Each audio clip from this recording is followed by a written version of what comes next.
Hey everyone, I'm Rachel Gregg Howard and I've been with Young Living for just over 3 years. Hi everyone, I'm Ashley Minnick and I've also been with Young Living. We started about the same time. Yep. We've been doing this oily journey together for quite a while, so you've got two people putting their heads together to help you guys. The number one question that we get asked and a lot of other oil reps get asked is, what can I do about sleep? Sleep is the number one most requested need that people have, especially as whether they're dealing with babies and toddlers all the way up into, their older years where their bodies are not producing the melatonin that they need to put them into a state of sleep and keep them there. So we want to touch on that real quick. And just first to let you know, sleep is obviously complex and it's very multifaceted. There's just a couple things I want to touch on to talk about some certain lifestyle things that you can do, changes you can implement to help you go to sleep and stay asleep. Some of these you know and some of you may not. For example, coffee is a huge insomniac stimulant. And even if you're just having a cup of coffee in the morning, I don't want to tell you not to have your wonderful cup of joe, but there are a lot of things you can do to replace your coffee. For example, Young Living makes an amazing product called Ningxia Nitro, which is great for an afternoon energy boost. Instead of reaching for a cup of coffee, reach for your nitro. There's some oils called Energy, which are full of the peppermint and rosemary, things that are really invigorating and stimulating that can give you an extra energy boost in the afternoons instead of coffee. You can get your vitamins, multigreens, obviously going and getting exercise. Things like that will help increase your energy levels so you're not reaching for your coffee. Hormones obviously, fluctuate throughout your life, and that can be something that you would want to work with your doctor on regulating hormone levels, trying to get those cortisol levels lower so that you are getting better sleep at night.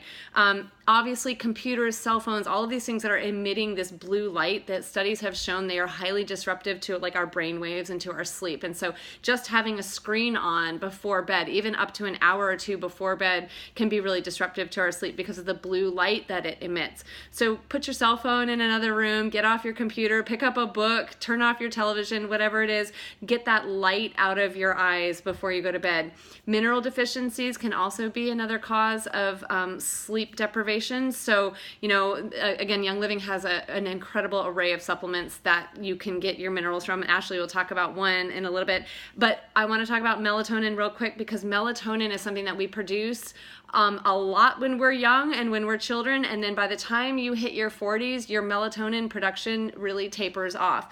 And so by the time you've hit your golden years, you're not producing any melatonin at all in your body anymore, and the storehouse that you've built up is probably being depleted. So we want to really work on melatonin. There does come a point in life when supplementation is really, really beneficial to help you fall asleep. Young Living has an amazing supplement here called Sleep Essence, and taking one of these before bed, it has a little bit of melatonin in it as well as several other amazing oils Ashley's going to touch on to help you stay asleep. So supplementation is great as well as essential oils. So then the next thing that you can also do is with the calcium for sleep. Young Living has a product out that contains lots of calcium in it, and it's called Super Cal Plus. Or also, there's another one called Mega Cal, but the one that we know for certain that this one has in it is when you have the mineral deficiency, there's also several minerals in here as well as the calcium that can help support your sleep. And then let's moving on to the oils. There's two main ways that we would recommend to do it. And for the diffuser, here's your lovely diffuser that Young Living has out called the Desert Mist diffuser. You can actually turn it on and it diffuses things intermittently. So all night long you can have this running 8 to 10 hours. So if you do wake up, then you are constantly breathing in those wonderful essential oils that will help you fall back to sleep and help you support the sleep.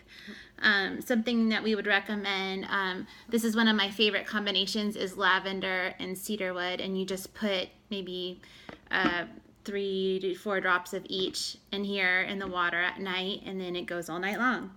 Another combination is Peace and Calming, which we don't have with us right here, but our Stress Away, which is this nice green little bottle. Awesome. Wonderful for all times of the day. Stress away. For sure. And then one of the heavy hitters, which we like to recommend for really for people who really struggle with waking up or insomnia, is the valerian, and it has a very strong smell, in my opinion. Rachel seemed to think it was it's fine. very earthy kind of smell, yeah. So you might want to put that, mix it with maybe something like the lavender or cedar wood or something to cut it if it bothers you. And then, so those would be for the diffuser. Another way to do it is topical, and one of the best ways is this one called Sleepy Eyes. And it's a kid scent, but it's the only reason it's the same exact oils. It's just diluted down so that it's safe for people with sensitive skin or for kids. It works the same way though for adults. So that is a good one for topical rubbing on. Some of the ways that you might put it on it is I put it right here on your temples, behind your ears is one of my favorites. The back of your neck. And bottoms of your feet too. If you just don't want to smell the smell, that's probably the best place to put it, and actually one of the best ways to get the essential oils to be absorbed through your blood system. So let's see, we have vetiver. You'll get it one of these days. I know. Vetiver is very earthy. It smells wonderful. It reminds me of being in the forest or something. I like to do that one. This one with lavender smells wonderful. Let's see. We have the valerian, can also be used topical, and maybe if it smells strong to you, can be used on the feet. And I think that's about it. So really, diffusing and topical, like I have a whole collection of oils that sit right by my bedside. And I don't use every single one of them every night, but you can choose kind of what you're being drawn to, throw something else in your diffuser, and then supplementation. So you're hitting it from all different angles to help you stay asleep or fall asleep and stay asleep. Yeah. All right, guys. Bye.